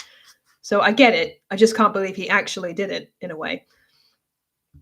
And yeah, it's there's a stereotype of theatre kids being obnoxiously dramatic and pushing their theatrics into people's faces when they don't want it. But I mean, yeah, that was kind of the point, to make a scene. Hashtag make the jaw pain worth it. I'm not putting that on my Twitter. No. Well, there's an interesting mental combination. Thank you, Emily. Thanks. Bye, Justin. I remember that video. I guess if your job is toxic and your coworkers are assholes, then I guess the sentiment is well received. Yeah. I'm not sure what Doug Walker's co-worker situation was. I was lucky in that I didn't have any workplace rivalries or enemies at my old job. A couple of the managers were not so fun, but that's not really a co-worker problem. Excuse me. Yeah, so I don't know the situation with Doug. Could have been horrible, in which case, yeah, I sort of guess it. But again, in the video, it's just people sort of quietly trying to eat a sandwich in the 1 hour break they get during the day, and they're just sort of sitting there awkwardly. He gets a few cheers, but I'm sure a few people were just maybe not even aware that Doug existed. Like, what the fuck is going on here? Who is this guy? Oh, well, I guess I'll never see him again. I feel like James, says Satendra, is more personable and a guy you can approach and have lunch with, the guy who is jumping over trying to say random stuff to get attention. Yeah. Yeah, I see why that would, why people would more appreciate that. If you're approachable, then people are obviously going to gravitate to that. Yeah, I don't know if Doug there's something of an air of condescension in some of his content. Like, he's the guy who created the nostalgia critic, the guy, the eponymous guy with the glasses from that site. So, if he credited himself with creating the thing, I understand that's maybe where the condescending air came from. He was, in his mind, their boss, the authority on certain things. If you watch Shut Up and Talk, I get those kind of vibes. That was another short-lived series of his where he was interviewing people that also worked on the site. Lindsay Ellis, Todd in the Shadows, Spoonie. I think he did Greg Sestero and Tommy Wiseau eventually as well. He got some big names in there. Don Bluth he managed to interview. I'm kind of going off on one now, and my throat is hurting. Excuse me. That's refreshing. I mean, I love both of their content, but since all this stuff has come out, it really puts things in perspective. Yeah, that document was a bit of an eye-opener. I don't know how much of it has come out as true or false either way, but a lot of people saying all this shit at the same time, many of them with receipts. It's kind of what's the word? Incriminating. It's probably not it. I don't know. Red Letter Media is my favorite movie review channel. It's unbelievable how funny they are. I think my darling husband would agree with you. We've watched a lot of We've watched a lot of Red Letter Media. It's very easy to watch. The production value is generally pretty good. Yeah, I haven't watched a lot of it under my own steam. Just I find it more funny with CP next to me laughing along with it. It's just one of those things. I don't think that makes it less funny. It's just like a community thing. The same way we watched Rick and Morty together, stuff like that. So yeah, in terms of movie reviews, who do I watch now? Phalis still. Very rarely I'll check in on Film Brains. I sort of forget he exists sometimes. And mostly it's his older content that I'm rewatching at this point. Charles, obviously. Sometimes I'm directly involved with his videos, so I don't know if that counts. But Charles does reviews, obviously. People in our general social circle, Cody Leach, Dice Roll, and we're all an authority in our circle, I would say, to an extent. Right, exactly, says CP. Maybe he butterfly affected some dude just trying to eat his lunch into a mass shooter. I was just trying to eat in peace, and that loud prick started playing music and caused this. Yep, and that's how shooters are born, supposedly. I think out of all the YouTube movie reviewers, Jeremy Jahns reigns supreme. Which one is he? I've heard of him. I'm sure he's quite popular. Cody Leach is really good, says Raleigh. Yep. I claim no authority in anything. Oh yeah, you're punk, aren't you? I forgot. Rick and Morty has plummeted in quality over time, says Kevy Nation. Hi. In my opinion, the earlier seasons were great, but the recent ones just seemed more focused on being bizarre than being funny. They get more meta, for sure. The writers are just, I don't know, they're getting more into the quality of their own writing. They're making self-referential humor. They're trying to be cleverer than ever before. I don't know. I get tired of meta fourth wall breaking comedy after a time. It doesn't make it bad. It's just you get fatigued with it. The same way I got fatigued with slasher films and the like, and just debating with other horror aficionados about who would win, like Freddy, Jason, or Michael. It's repeated exposure. You just get sick of it, unfortunately, or at least I do. I will, however, claim that I have an unhealthy knowledge of what, Dice? What do you know that we don't? What is the name of Charles's channel?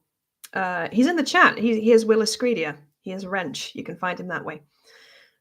Jeremy is the dude who stands behind a green screen, usually a red background, reviews the latest that has come out to theaters.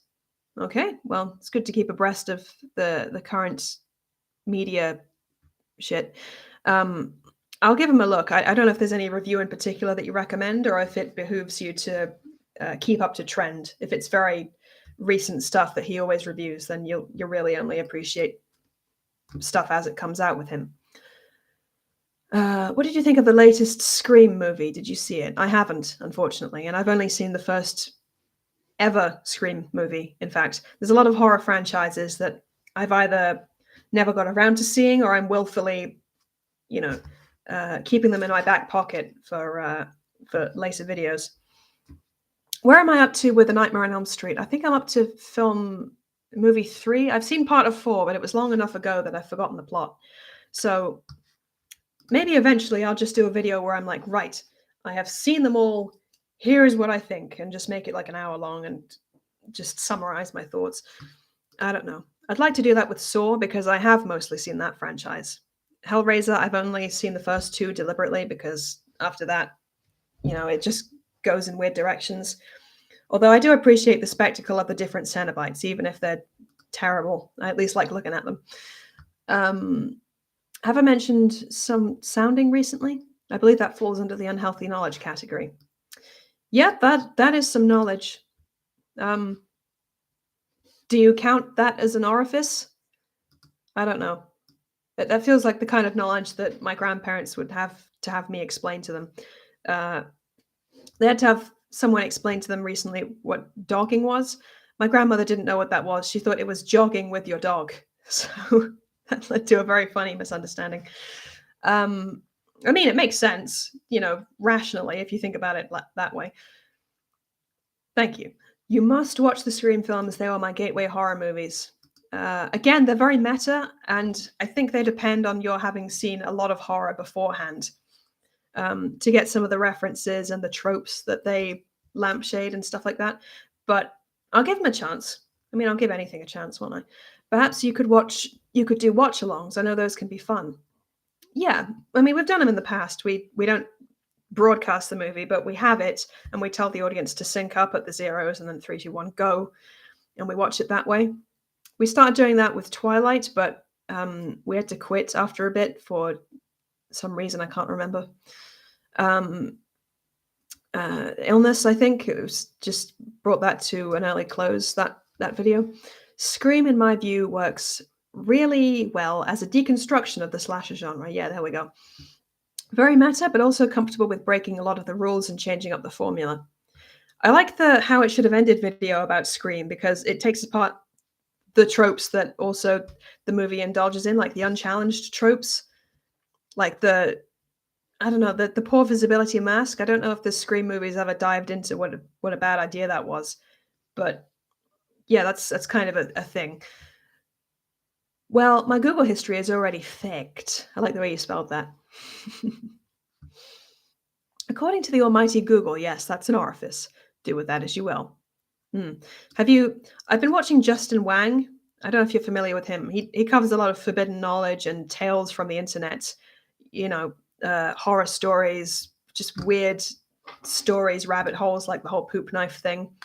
And he goes into improvised sex toys and the catastrophic consequences. There's a guy who, if you've ever seen those tiny little ball-bearing rare earth magnets that used to be used as stress toys, you could take a bunch of them and make them into a string.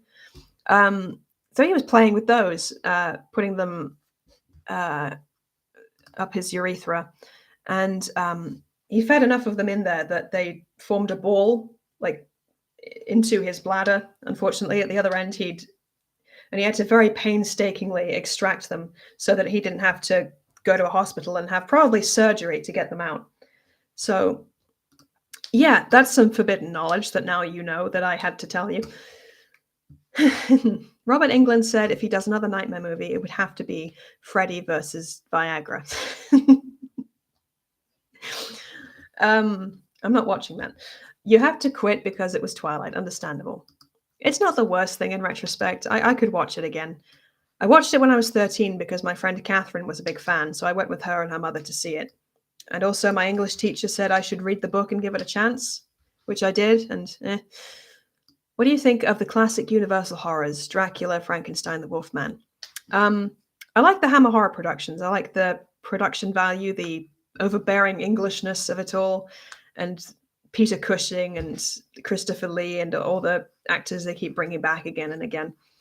I have a lot of opinions about the original the Universal horror movie monsters, Dracula, Frankenstein, as you say. But I'll have to go into that another time because, I mean, there's that fucking history of horror video that I never got around to finishing because I did a very edit intensive beginning to that. Like, I did the whole voiceover, I did some editing, and then I found out that I was working in like 270p in the editor, and that there was no way I could undo that. It was basically unsalvageable what I'd already done. So I just got very upset, and I felt I couldn't return to it for a while, and so it's just never got done. So maybe I could tackle that again now that it's been long enough. I'm vaguely familiar with Justin Wang, actually. Yeah, yeah, he's pretty fun to watch, and I like his mustache.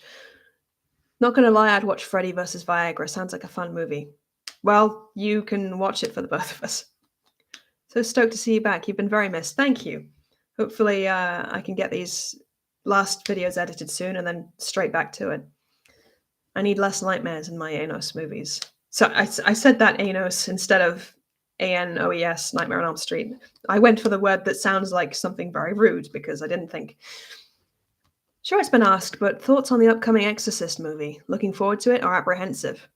I don't think they're going to touch the original. I think that's obvious. I don't think anything's touching that. One of the greatest horror movies of all time. So hopefully they just do something interesting with it at least and make it compelling. And I don't know if they could improve on the effects. I think the original effects were very, very, very well done. So I don't know. I'll give it a chance. But I'm not super psyched to see it either. Also, and this goes for everyone in chat, anytime you ever feel like a failure, just remember the Dark Universe's plug got pulled after their first movie bomb. That's the like Tom Cruise is the mummy, that kind of thing. Yeah, that's a shame. I did think the mummy character's two eyes were pretty cool. You know, the twin pupils and irises. I thought that looked pretty creepy, but it's been done before in fucking what's the Sam Neill movie? Fucking no, it In the Mouth of Madness. So I've seen it done before. So it's if that's all that's good in the movie, then we can do without it. There's actually a porn parody called A Wet Dream on Elm Street. I don't recommend it, but it's hilarious. So you've seen it, but you don't recommend it, but it's good. Well, Weck, is it on Pornhub? I'm not gonna. No, fuck it. Never mind. Get Out is a Jordan Peele movie that has a pseudo therapy scene with T. Yes, very sneaky. Actually, it's more hypnotherapy, isn't it? Hypnosis? I don't know. I don't think hypnosis would work on me because I'm a very naturally skeptical person. I don't believe in psychics, ghost schools, aliens, any of it. And unfortunately, alternative medicine doesn't work on me because I'm skeptical of that as well. So I don't think I could be hypnotized. Not that alternative medicine, not that it works, otherwise it would be called medicine, but for some people, the placebo effect kicks in and it does more for them simply because they believe in the power of it. So it doesn't work for me, which is kind of a downside. Yeah, repetitive scene that worked well. In the Mouth of Madness, yes. It took me a while to get there, but we got there in the end. I'm starting to croak now. I think I'm going to wrap this up in 5 minutes or so, go to bed. I'm hoping the neighbors can't hear me yammering on because it's 3 a.m. But the way our house is, we're one level above the neighbors on our topmost floor. Because our bottom floor is a flight of stairs up to the living room and shit. So it's kind of, we're one level above everyone else. So I'm hoping that they don't hear all this while they're trying to sleep. Justin Wang makes too many videos on fecal matter for my comfort. Well, I can always skip those. I don't know if it's just me, but the girl in The New Exorcist, I think, bears a striking resemblance to Linda Blair. What do you think? I don't know. Do you know her name so I can look her up?